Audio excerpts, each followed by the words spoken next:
Welcome to today's episode of Shrink for the Shy Guy. I'm your host, Dr. Aziz. And do you look at yourself in the mirror? Like a lot? I don't mean just occasionally when you get out of the shower or walk by. And what's that experience like for you?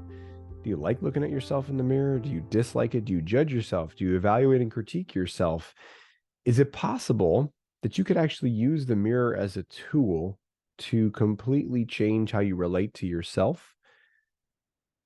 Eliminate self-criticism, self-hatred, and truly get on your own side, and then really find your way to being able to connect more deeply with others. That's what we want to explore today. I have a great expert for the show that I'm going to be interviewing who has focused many years of her career on helping people use the mirror as a tool to really heal their relationship with themselves and so much more, as you'll see in this conversation. Her name is Tara Well, and she is a research scientist, a motivational psychologist, an associate professor of psychology at Barnard College of Columbia University, where she's been doing research around mirrors and reflections and leading workshops and helping people with this for many years. And you'll see as I talk to her about her wealth of experience with this, not just in helping others, but her own reflections from doing this. And we're going to be addressing a lot of the common questions that might arise, like, do I just stare at myself in the eyes?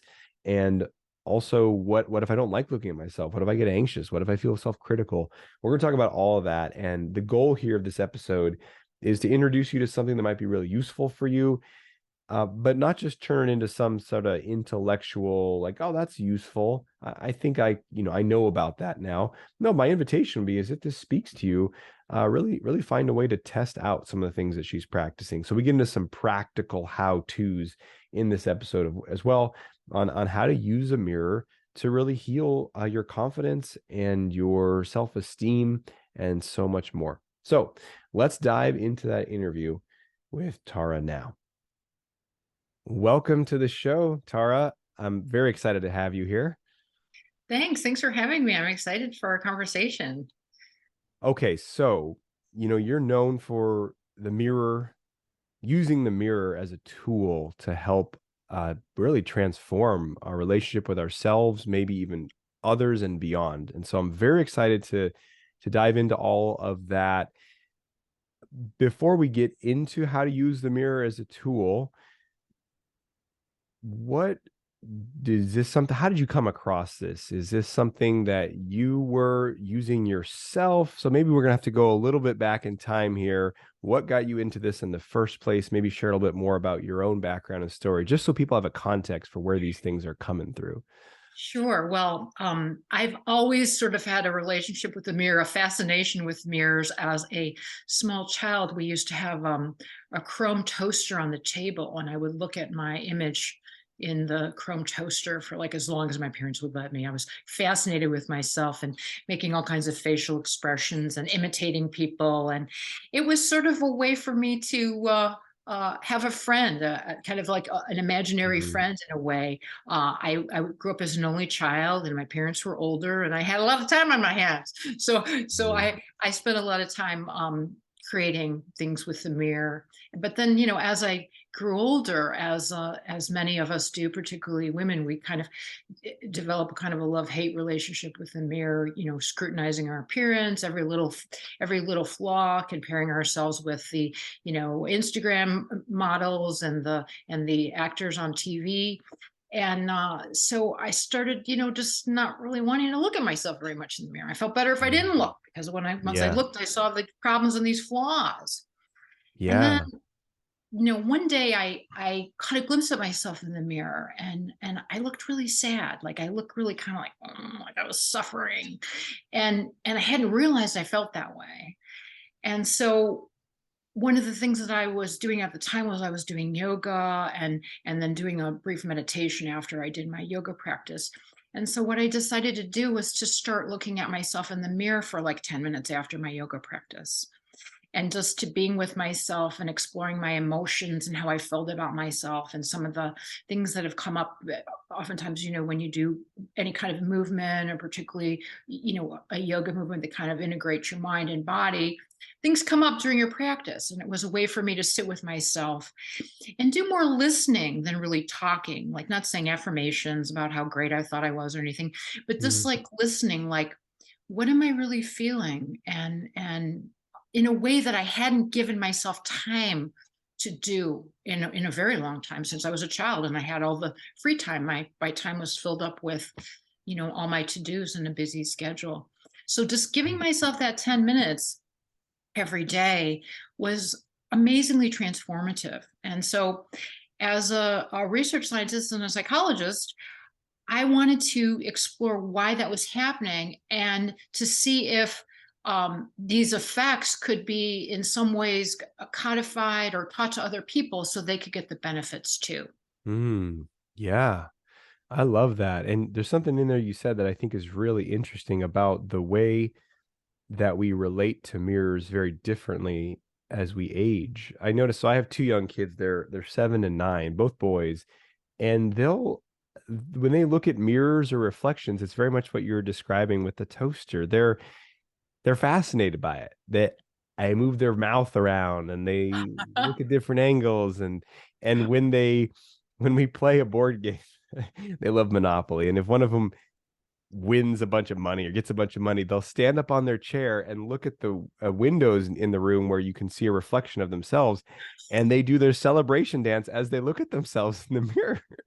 Right? So it's such a, and I noticed that, it stood out to me. I said, "Wow, adults use mirrors very differently. It's much more a uh worth determine, like, oh, do I look okay?" And either I feel good, like, oh, I'm looking good today, or I feel bad. It's just instantly linked with some sort of evaluation, where it seems like that's completely devoid of that with kids. And it sounds like when you approach it with this meditative way that you're describing, you're really breaking that pattern of evaluation. Right, right. I think we have a natural fascination to looking at ourselves and to loving ourselves and to loving our own image and to being delighted to see ourselves. And we get socialized out of that, or we get shamed out of it in a way that we then start to feel like we're not good enough, or we have to, always be putting others first, or always, improving in some way. We can't just enjoy just being, not doing something to always be better or figuring out what it is we have to be achieving in any given moment. Mm-hmm. So let's say someone is intrigued and they say, okay, well, actually, before I do that, before we get into the specifics, why would someone, so okay, that's neat that she did that, but if someone's listening is like, do I want to sit there? Because people have this kind of hesitation or wariness, probably because of the evaluation or some other judgment, it's weird or it's narcissistic or something. But why would it be beneficial? So I always like to start with the why with people, like, why would you want to do it, and then we'll talk about how and the objections. But Right. why would it be useful, do you think, for someone maybe with social anxiety or challenges with a self-esteem or inner criticisms? Like, how would it be beneficial for that person, or why would it be beneficial for that person to practice something with the mirror?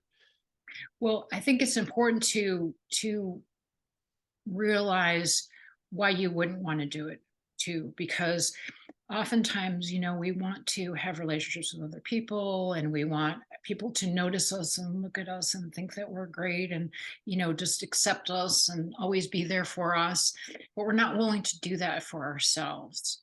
So being able to Mm, just be with yourself for 10 minutes in the mirror, you're practicing being there for yourself no matter what. You make a commitment to yourself to sit with yourself for 10 minutes every day, no matter what is happening, no matter what's going on, no matter what you look like, and you're just there for yourself. And that in that way you cultivate a relationship with yourself, and then you take that ability, that consistency, that commitment into your relationships with other people. We all want people to listen to us and, think we're great, but are we Mhm. willing to do that with ourselves? And how well do we do that for other people when we're always trying to get other people to reflect us? Because oftentimes too, if we don't give ourselves reflection, we're looking to everybody else. Okay, and some people don't always have accurate reflections of us, as you may know. If you're, Mhm. if you have a social media following, you get a bunch of criticism and crazy things that people say about you that have nothing to do with who you really are as a person. Mhm. So the more confident you are in who you really are, the less vulnerable you are to that. And also, I think the more time and attention you can give to other people in your Mhm. life because you're not always looking for affirmation from them. Mm. Yeah, so it's that hunger to be seen and validated, it is in some ways satiated because you're offering that for yourself, and that being so hungry for that can actually be detrimental to our connections because we're less able to provide to others. We're like, what about me? I'm starving over here. And if we just give that to ourselves for 10 minutes each day, we're a lot more resourceful to be able to Right. connect with others. And it's also practicing vulnerability because, when most people start doing it, they do get into criticizing their appearance and thinking about Mm, how they look and whatever. But mm, as you sit for 10 minutes, you'll go deeper into your feelings. You'll go deeper into some of the uncomfortable places that you might not want to look at and see. But it's, you know, where you need to go if you want to have a deeper connection with yourself and a deeper connection with other people. So yeah. it's like you can practice being vulnerable with yourself before you try that out with other people. Like before you give a talk or you go to a social event, just sit there and go, I'm afraid. Oh my God, this is what I look like when I'm afraid. I'm still going to do it. You know, Yeah. I always tell some of my clients who have social anxiety, be let yourself feel like you're afraid, then smile at yourself, go do the thing, come back and look at yourself for 10 minutes after you did it. And Mm, sometimes that is enough to break that cycle of, mm, getting so caught up in being afraid and being anxious to do something. Because one of the things that I'm sure you know about in your work with social anxiety is people develop a really strong self-focus and they can't get out of the self-focus. They're like, yeah. oh, what if someone sees like that I'm not perfect or my heart's beating really fast or something like that. And so the mirror too teaches you how to shift that focus away. So, okay, now I'm focusing on myself. Now I'm going to turn my attention to other people rather than I don't know what I look like. I'm not really connected to myself. I'm going to try and find other people that can help me feel like I'm connected to myself. That doesn't Yeah. work. So you want to enter a social situation where you might be feeling a little anxious, feeling very connected to yourself, and then turning your attention outward to other people. Yeah. Yeah. That makes a lot of sense. I love that. And s- and so when someone sits down to be with themselves in the mirror and they have a history of maybe being disconnected with themselves, avoidance of vulnerability, a lot of self-criticism. When they sit down, I'd imagine that those first sessions might be fairly unpleasant. Maybe not entirely. I don't know. I'm not going to proclaim it for somebody, but it's possible. So it sounds like starting with the commitment. Hey, I'm going to do this for 10 minutes a day, maybe setting a time on it like for a month or something just to really give yourself that opportunity to not just test it once and then run away from it. So the person's committed, they're going to test it out. Any ideas on how to be with those first few sessions to really ride those waves of whatever's happening?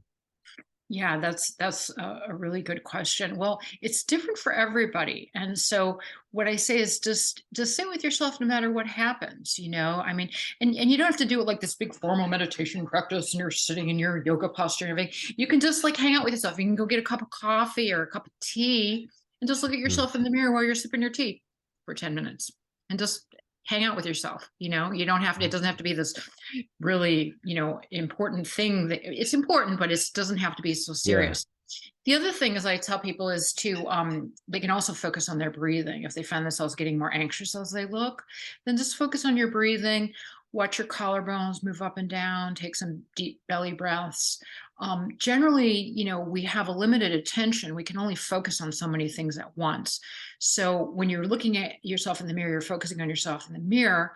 And most people are focusing on also other kind of critical thoughts and stuff that's going on. But what can you do instead? Focusing on yourself in the mirror, and then focus on your physical body sensations, focusing on your breath moving up and down, focusing on your clothes against your skin, or your hair against your neck, or what your fingertips feel like, Mm, so that you have these two focal points, your visual and tactile, and you can let go of that monkey mind that's going on, mm, because it's hard to think about three things at once. You can only really do two. mm, And so, and then too, like in any other meditation practice, you just keep coming back to yourself. Your mind wanders, okay, you just start over. Your mind wanders, you just start over. You don't beat yourself up because you can't stay with yourself. And also, keeping your gaze soft. Some people try to, like, stare at themselves, and you can almost start to hallucinate sometimes if you stare at one point with great intensity. So I don't yeah. recommend doing that. But you can shift your eyes around. Again, when I work with people who their anxiety goes up a bit when they look at themselves in the eye, make eye contact with themselves, just look at your collarbones moving up and down. Look at the front of your chest moving. Feel the texture of your clothes against your skin. There's all kinds of things that you can do for those 10 minutes to have a different experience of yourself than you do as you're going through your day typically. Yeah. Yeah, those are great, tips on how to navigate this. And one thing about I think that's really interesting what you said about it being uncomfortable just to look at ourselves in the eye. I think that's a very there's so much here that goes beyond. I mean, it's a reflection, it's an exploration of who am I and what am I and what's my relationship with myself. So there's one level, it's like, oh, it's almost like we can live in our own constructed ego and reality a little easier when we're not taking a moment to look at ourselves, right? It's like I'm just interfacing with this world around me and this is all going on. I got to deal with this and that. And then there's my thoughts and my feelings, and I'm dealing with it all. But when you slow down and look at yourself, there's this is the being that's living all this.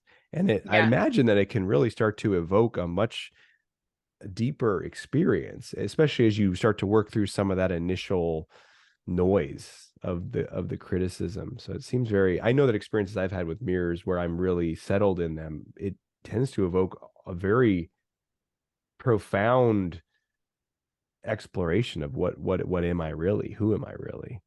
Yeah, yeah. When you can let go of all the layers of all the labels that other people in society puts on you, and get underneath that, to just the profoundness of being alive. Like, I'm a human being. I don't know how I got here. I'm just here. It's like fascinating. Like, Mhm. what is this? Yeah, And it's that initial wonder that I think we have, that innate wonder that we kind of get educated out of, or distracted out of, or finding that wonder that we have, that I'm sure you feel that when you're playing with your kids, and because they can see sure. that wonder much easier, of how we can just fill a space with our own light, our own being, without needing to, again, be in an improvement kick, or have every moment scheduled out. Yeah. Well, speaking of that, every moment scheduled out, there's a sense of control there. And I think that wonder, I've seen this in my own experience, that awe and wonder can feel amazing or expansive, but it can also be scary if you need to understand everything, if you need to have control with your mind, because the wonder just blasts that wide open. There's no, I don't know where I came from or what all this is. And if you need to know, it can be quite scary to go to those places of so that's I often see that. Sometimes I think we get wrapped up in the my nose goes like this or whatever. And it seems like Yeah. that's Oh, such a yeah. big problem. And I'm going to worry about it. And I'm going to research plastic surgeries and I'm going to hate myself. And it's all this very absorbing layer that underneath is, well, I don't want to go to that raw, I don't know what I really am or what this existence is place. That's even scarier. So I'll stay up here with the nose issue. Uh-huh. Um, but speaking of that, what about people who, when they look in the mirror, they have a pretty obsessive, harsh, judgmental focus of certain body parts. And that's kind of their go-to. When they look in the mirror, they check their, for many years, I had an insecurity around the area around my eyes. And so when I had my worst social anxiety, if I looked into a mirror, I would just look at several places, including around my eyes, have a experience of disgust or revulsion, and then go about my day. So talk about a confidence boost right there. But for people that have those, because I know it's very common, certain body parts that they don't like, and they're just looking at them and they're feeling disgust. Uh, how would someone, is it just keep doing it and eventually that changes, or are there other ways to work with that particular pattern? Yeah, it is surprisingly common. It seems like everyone has something, and it's just a question of degree of how harsh, how cruel they are to themselves, and how often they're cruel in this way. Mm, Um, One of the main things that I ask people to do that I can be a very powerful exercise for some people is to shift your focus from, because basically when you're criticizing yourself, you're objectifying yourself. You're looking at yourself as an object in the mirror that's not pleasing, and you're picking out something that's not pleasing, and then you're having mm, a disgust or a rejection mm, emotion to it. So instead of doing that, look at yourself as the person who's receiving that criticism. Look into your mm, own eyes as you're telling yourself you're disgusting, you know, and really let it land how cruel you're being to yourself, mm, because nobody's there. It's you saying that to yourself. mhm. Maybe someone said that something like that to you in the past, but you're hanging on to it, and then you're replaying it, and you're hurting yourself. You're using the mirror to hurt yourself over and over again. So look at the effect that that has on you. And that was sort of like, when I talked about that moment of truth, when I saw the sadness in my eyes, yeah, Mm, I was, spending a lot of time criticizing, something I'd said, something I'd done. And I looked at myself and I was suffering, and there's nobody there. It was just me. I was creating my own suffering based on what I was saying about myself in my head, you know? So so I think that is one of the ways that this technique is so powerful and can be so actually life changing. I don't think that's an exaggeration, because if you can use the mirror to see how just really unkind you are to yourself, and how you're inflicting that suffering onto yourself with your habitual thoughts, that you can really decide to stop doing that. It's kind of like that moment of truth when you realize, oh, I'm doing it. It's up to yeah. me. I can stop Yeah. anytime. It's not easy to stop if you're in the habit of doing that, but taking responsibility for doing it, I think, is really key. And the mirror can help you do that. Yeah, that's a really important point because I think most people, because that pattern of mental criticism is so habitual and loud and repetitive, that it seems like it's autonomous and out of my control. And that's one of Yeah. the key things to making the shift is, well, like any thought, you might not have control of the inception of every thought, but how are you relating to it? Are you perpetuating? Are you kind of jumping on the bandwagon, being like, Yeah, you're yeah, he's going on the ride. disgusting, You're, isn't he? Yeah, I agree. yeah, It's right. really interesting what you're saying. It reminds me that one of the techniques I learned from a parenting book a long time ago, which was very helpful, is when your kid's doing something that you don't like and you want them to stop, the most natural impulse, and my wife and I'll still fall into this, you're washing the dishes and they're over there and then they start fighting and you're like, stop it, put that thing down, get away from him. And you're yelling from across the kitchen. And it's way less effective than if you were to pause, dry your hands, walk over to them, get down on their level, look at them and say, hey, you're doing this thing and he's doing that thing. Can you put that over there? Right. You connect basically. Like, no duh. But it's so much easier to be harsh with someone when you're yelling from across the kitchen, or when someone is giving a critique on a comment on social media. Whereas if you were to really look the person in the eye and say that thing, it's a lot harder to do. It's a lot more painful. You feel bad yelling at your kid or telling that person they're terrible if you were to say it to their face. And so there's a similar way in which when we're going about criticizing ourselves, we're not looking at ourselves. We're just almost yelling at ourselves from across the house in our heads all day. And then when you're describing this and you slow down and you're actually saying the criticism right there, it evokes a compassion that is very, you feel the pain versus this hardening that can occur when we're just doing it without actually making eye contact with ourselves. Yeah, that's well said. Yeah. And so let's talk about that taking control or realizing that we have control. So let's say someone says, "Okay, I'm doing it to myself. How do I stop though? I've been judging myself and harsh on myself for 20 years. I see I'm doing it. I see that I'm the one who's saying these awful things to myself, but sure doesn't feel like I have the ability to stop. It feels like it's coming. It's got some momentum to it. What are some ways that you help? Obviously, over time, practicing the mirror meditation is going to be an integral part. And other ideas or thoughts you have on helping people really start to reclaim that power that they have. Yeah, I mean, I think one of the first steps is really to feel the grief of it, to realize how much Mhm. time you might have lost and opportunities you must have lost because you must Mhm. not felt good enough. And that, and you need to have some degree of self-love and compassion to be able to sit with yourself in that grief, uh, Mm. of feeling like, ooh, it's sort of like, most women I know, and probably a lot of men too, but they always thought, like, when they were 18, they thought they were fat, and then they were, when they were 25, they were in 30, now they're, in their 50s, and they're, oh my God, I can't believe I didn't think that I looked good when I was 18. Look at me now, kind of a thing. So Yeah. you don't want to, and that's just one example, but we all kind of have that thing where I thought I wasn't good enough then. Look at me now. Anybody who's had the aging experience has that kind of throwback. Mm. So to kind of nip that in the bud and just go, you know what?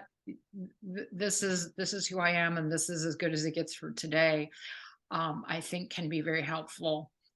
Um, I also think that you can do some self-compassion exercises.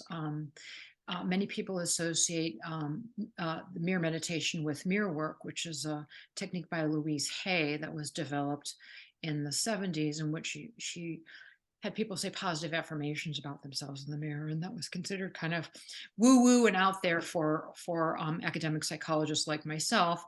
But there have been some studies now that have shown that if you take the time to say some compassionate phrases to yourself in the mirror, that it actually does help calm, soothing. People report experiencing more soothing emotions, Mm. and they also have more heart rate variability, which is the ability to sort of downwardly regulate our emotions when we're feeling distressed. And that's a major way that we can calm ourselves down. But it's important that you say phrases that are realistic. So, what I say in my book is, if you think you're old, fat, and ugly, you don't just say, I'm young, beautiful, and skinny, and think that you're going to feel great. Mm. Mhm. You want to do something that's realistic. And again, I like focusing on body functions and saying, I'm so grateful I have this strong, healthy body. Mm. I'm grateful for the air I'm breathing, and I'm grateful for my eyes. And you can go through all your senses and find something that you're grateful for, Mm. experiencing that. Um, you can also have some phrases that you say that are based on that commitment to yourself. I'm here for you and I'll always be there for you. Say that to yourself every day for 30 days and see what happens. Mm. What would you say to your partner, your best friend, your partner who's feeling distressed? What would you say to someone you love who's being too hard on themselves? Okay, those are the kinds of phrases that you can say to yourself in the mirror. Yeah. Yeah, I love that distinction to come up with phrases that are because if if there's an evaluation of I'm old, fat, and ugly, you're just you're still playing the same game of, well, I'm going to evaluate myself really great. And then it's just two sides of the same coin. And if that's the Right. game you're playing, then one day is going to be up and one day is going to be down. And your worth is still based upon your weight and your age and whatever other qualities, right? Versus this gratitude, I think, goes to it's a much deeper root that digs beneath that surface layer to really uh, hold us in to something that is much more stable. And I think that one's really important too, because we take those things for granted, and the eyes are, who cares about my eyes functioning, right? And until they don't, and then Right. you have an issue and you have a health problem and you got a cataract, then you go get it removed or whatever, and then for a little while you're automatically grateful for a month or whatever. You say, wow, thank you for my eyes, right? And then after a while we habituate, and then it's back to like, oh yeah, but they do this with stupid crow's feet, it's terrible. And so I think that practice, the daily practice, helps us come back to that. uh and I think that one is one of the biggest. I I feel that because I've been studying this for so many years, and I help people often with one of their sources of self-hatred is their appearance and their image. And I myself suffered with chronic pain for 20 years. I'm 40 years old now. So yeah, maybe it was, yes, well, maybe more than 20 years. But anyway, and so I'm totally healthy now, and I run marathons and further and stuff. But I just say, man, you know, the fact that your body can function is amazing. And until we lose that, we don't really know. And it's a shame because people will look at our bodies and will be obsessing over these really insignificant surface layer shapes, and that have no actual make no difference in what our body can actually do or not. And we really are disconnected from the gift that is this body, that functions well. So I think that I really appreciate that's really struck a chord with me about this, coming back to it daily, because it doesn't automatically happen. I don't know anyone who's automatically grateful for all the functioning of their body unless they just had a near death experience or something. Right. So this is a great way to tap into that. And I think it really creates this, it's almost like a protective buffer or membrane from the messages of the media and society that are saying, hey, your worth is your eye wrinkle quotient, as opposed to I have eyes that can see. Yeah. Well said. Yes. There's always the other thing about, doing mirror meditation, it's a very low cost thing. There's really no special equipment required. Although I love if people would buy my book, but a lot of these techniques that cosmetic techniques are quite costly. So there's a great economic incentive to keep telling people that they need to buy more and more things to help themselves feel good or to be acceptable to other people and that kind of thing. So Yeah. I always like to keep an eye out for that. Am I getting a message that I'm not good enough because someone wants me to buy something? Yes. And what do you say to clients? Because this comes up with people I work with, and I'm curious how you approach it. What about people saying, okay, I can accept myself more. I can do this and love myself more. But the truth is, I'm not as young or as good looking as I was or as others. Maybe I'm one of those people that never looked like the beauty standard. And so the truth is I'm not going to be as attractive to people. So I can love myself, but that doesn't mean that I'm going to be as desirable. What is your sense of how you might help people with that concern or fear? I don't think I oftentimes think that the ideas that we have about our desirability based on our appearance are, again, constructed from the media. Um, I think that everyone is beautiful in their own way. I don't mean that in kind of a, woo-woo sense, but that's the other thing that you find from doing your meditation, because I've worked with supermodels and I've worked with average intelligence people. I've also worked with people who have facial disfigurations and different kinds of things from Mm, surgeries, and things that objectively their body is not meeting that beauty standard. But being able to find the beauty in your as you look at yourself in your own eyes is always possible. There's that mm, wonder and that transcendent experience that you can have when you kind of tap into your own humanity in a way, and then you can radiate that out, and then you find other people who can see that in you too, and you know how to see that in them because you've practiced seeing it in yourself. If you can see your own humanity and you can see your own beauty regardless of what's happening, regardless of what your body actually looks like, regardless of what society tells you, then you can see the beauty in other people. And mm, people want that. People are hungry for that, to be mm, seen for who they really are in their beauty and appreciate it.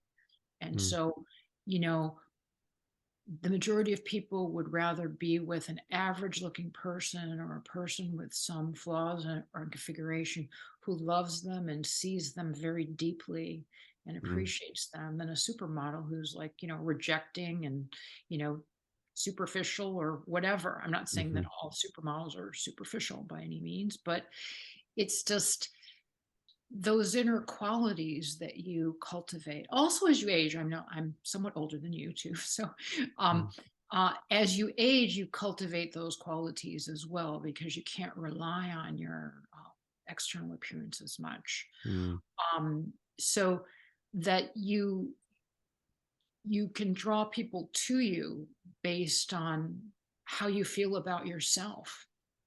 We'd all mm, rather be with someone who feels wonderful about themselves, that doesn't need our affirmation, mm, and that feels wonderful about themselves. And then they turn and they shine their light on you and they see you as wonderful.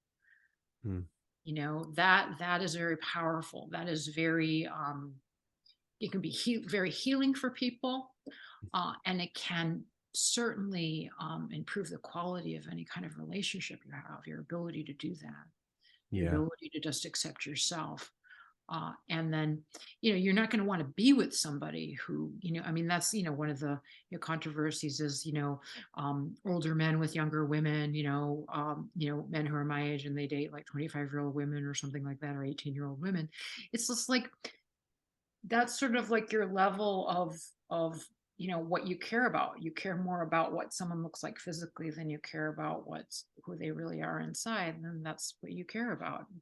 mm, But it's like, anyone who sees their own inner value and they see their own um worth is such a loaded term too, because that again, it implies some kind of comparison, but feeling that deep appreciation for your humanity, mm, a deep sense of comfort that you have for yourself, is very attractive to a mature person. Okay, it's mm, very attracted to another person who feels that about themselves. And so it's sort of like what they actually look like is kind of nullified. It might, be initially something important, but to sustain a relationship, you have to, be able to appreciate and love yourself, and then be able to reflect that to other people. I have a couple of chapters in my book about reflecting other people and how we're influenced by other people's reflections of us. And so, you know, the trick is, well, it's a trick, but as life goes on, if you want to learn more and more how to cultivate relationships with people who can see you deeply and appreciate you mm, deeply mhm, beyond the superficial, because eventually all the superficial things fall away over time. yeah, So that becomes very, very attractive to people. yeah, absolutely. There's so many different things you said in there that are I think entire conversations and things I've seen in my own life and um there's a depth, and not just what you said there, but I think in general, that might come from just your work that you've done, but I'm gonna say comes from the mirror meditation. There's a certain something that these upper layers can fall away as we do. It sounds like this work. So I think that's very often. It's interesting when I talk with someone. It's not just what they're sharing or their approaches are. It's also who they are, and I think you're a reflection of some of this deeper work that you are helping people do in the world. And so many great liberating insights there, and just that last segment about seeing beyond the physical. And I feel like that's a choice too. It's Yeah. a choice of claiming your own reality and not being a sheep of the system where you're like, well, I'll just think whatever they tell me to think. And it's like, well, what if you follow the standard uh party line from the general. I'm gonna put the media in one big category here, but the whole industries around the aesthetic beauty and stuff like that, then basically we're all afflicted with this horrible, incurable problem, which is called aging. And even though it's going to happen to everybody, look out. But we have cures for this thing, and it just, if you take a step back and look at that, you're like, but this is crazy. And if we don't claim something different, we're destined to spend a good number of years in fear and suffering, and really a diminishing or an impoverishing of our life and our relationships that by no means has to be that way. You can really claim. And so I think that's a commitment I have. And my wife is 10 years older than I am. And so she's at this stage where there's more of that, oh wow, I'm aging, and oh my gosh, I have to confront these things. And I have this commitment that I keep affirming with her, is like, our responsibility, our job is to, when this stuff comes up, heal it and claim something deeper, and not get sucked under the undertow of these things. And so I feel like this is really affirming for that. And anyone listening, I really encourage you to find that commitment in yourself, and then so much more is possible. And speaking of that, if people are intrigued to find out more about how to do this meditation, where we'll start with the book, and then also any other ways, if someone wants to learn more from you, how might they do that? Sure. Well, my book was published in June of this year, 2022. It's called Mirror Meditation. So if you just simply Google Mirror Meditation, and my name, Tara Well, or even if you just Google Mirror Meditation, it will probably come up definitely on the first page. And that is a book that's filled with practical exercises. The subtitle is "The Power of Neuroscience and Self-Reflection to Overcome Self-Criticism, Gain Confidence, and See Yourself with Compassion." So there's a lot of kind of state-of-the-art neuroscience research in it, as well as some practical exercises for readers to do to make friends with themselves in the mirror. And then the later chapters also talk about using reflections in your relationships and how to some techniques to overcome social anxiety, as well as to get more comfortable being seen in the world. Many people Mm, have great ideas about how they'd like to get their ideas out in the world, but then they're afraid to be seen. So mm, there's some exercises to help you practice that, and also the power of your own gaze and how you're seeing other people, and how you can use that in a way that might be very helpful and supportive to them. So great. I hope you get the book. I also have a website, mirrormeditation.com, and you can also contact me. I do groups. I do private individual sessions. So you can have a mirror meditation party. I do groups on Zoom, and I also do individual consultations to help people, manage some of the issues that we talked about, including social anxiety, changes in their appearance, changes in their appearance after surgeries, all kinds of different things that's completely confidential. And I'm happy to do it. Yeah. Well, fantastic. I definitely, if you're listening to this and you're resonating with Tara's teaching, as I highly recommend reaching out. And I just know from my own experience that there's people that know stuff. And that's partly from research, but it's also you're clearly fascinated and passionate about exploring this and learning, from your own experience, which I think makes for the most powerful combination, right? This is part of what Thanks. you're Yes, here it's to been a do. pleasure talking with you. I love talking about it and being able to share this technique because I think it is so helpful to so many different people. It's not just like one little niche of people find it useful, but anyone who's willing to look at themselves and devote a little bit of time to it is going to get some value out of it. Yeah, absolutely. Well, thank you so much for sharing with us. Thank you. That brings us to the end of the interview. But before we conclude the episode, there's one more thing we got to do, which is turn this into action. So, your action step for today is going to be to test out a mirror meditation. Just look at yourself in a mirror for go for 10 minutes. I mean, I would recommend, and I'm gonna play along here with you to do 10 minutes a day for 30 days. That's what I'm going to experiment with. And look, if you don't want to do the mirrors in my house are not in the greatest places, like they're in bathrooms, and I don't want to hang out in the bathroom. So, but what I'm going to do is simply hear this camera on my computer. So I'm going to sit down in my office, and at some point I'm going to flick on this camera and just look at myself on a screen, and look at my own eyes on this screen for 10 minutes and really just connect with myself and practice this and see what comes up. And I'm going to invite you to do the same, whether it's, she mentioned someone, who did all the selfies, right? Just looking at their phone. Well, just use your phone to look at yourself. And obviously, if you can get an official mirror, maybe I'll get a little mirror somewhere in this office for that. But regardless of it was this camera or mirror, just start with something you can do right away. Because if you listen to this and say, okay, great, maybe I'll start that in a while. No, like, how about today? Right? When would now be a good time? Because life happens, we get busy, and there's probably subtle resistance to doing this because it's strange or it's uncomfortable or whatever else feelings might come up that we're trying to avoid. So let's just dive right in while there's momentum, while you're inspired, and make that commitment. If you're not ready for that, just test it out for 2 minutes.